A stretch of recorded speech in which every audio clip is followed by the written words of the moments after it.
the only way we can finish this war sooner is bringing the war back to aggressor's land. That's why long-range capabilities we use help in that, and that's why we would be happy to use more of that.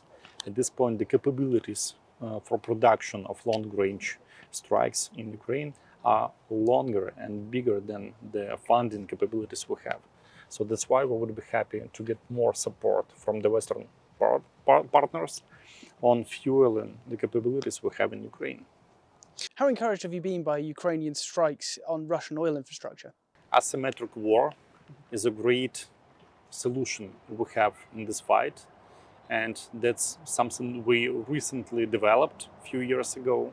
That's something we recently started using, and that's something that gives us the superiority in this fight, the opportunity to reach their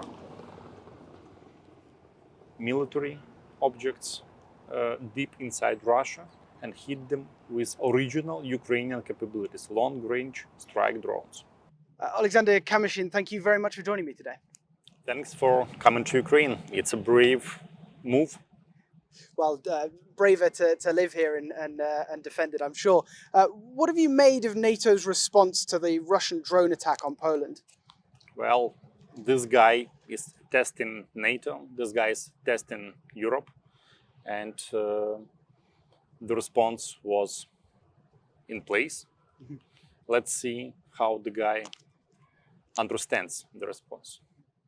And Ukraine's become very experienced in countering this kind of drone threat.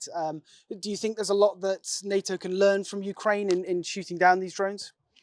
Well, at this point, the only country that has a capability to stand against this kind of threat is Ukraine at this point. And we've got the new type of air defense. That's what we call drone interceptors. And we started that program last year. Early this year, we started testing it on the battlefield and around our cities. And as of now, we've got some days when we take down as much as 76 Shahed one night with drone interceptors only. So it's a good move. And some are suggesting, I was speaking to a former ambassador to Ukraine yesterday, John Herbst, who suggested that NATO should extend its air defences over Western Ukraine and possibly parts of Belarus as well to shoot down any incoming drones to NATO territory. Would you support that move? Do you think that's a good idea?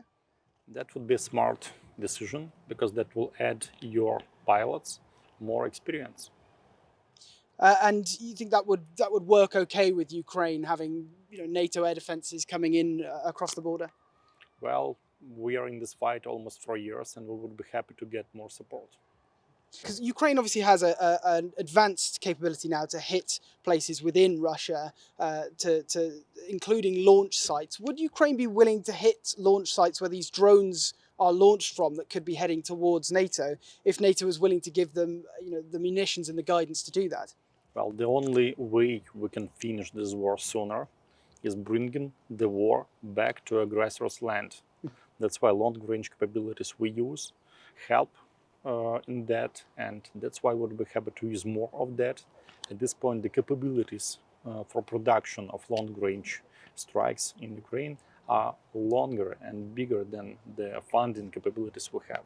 So that's why we would be happy to get more support from the Western partners on fueling the capabilities we have in Ukraine. How encouraged have you been by Ukrainian strikes on Russian oil infrastructure? Asymmetric war is a great solution we have in this fight, and that's something we recently developed a few years ago.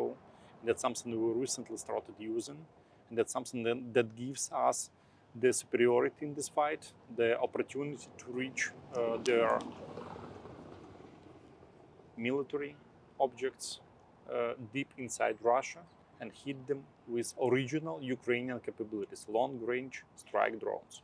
What is the end goal, do you think, of those strikes into Russia? What will be the impact eventually on Russia if those continue at the pace they are now? The fastest way to finish this war is to get the war back to the aggressor's land. And so you would believe that these strikes into Russia could be enough to force Putin to end this war, or do Ukraine's No. allies need to do more? It's not enough, but it's a good move. We are capable to do on our own, and we're happy to do it more. Fantastic. What more support would you like to get from Western allies to help you achieve that objective? Our Western partners know that our capabilities in production of long-range strike drones are higher than the funding we got available locally.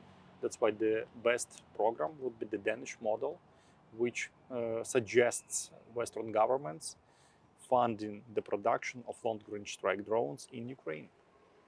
And I've been speaking recently with someone, another journalist who spent a lot of time with Ukraine's 3rd Assault Battalion as they adapt to the new core system.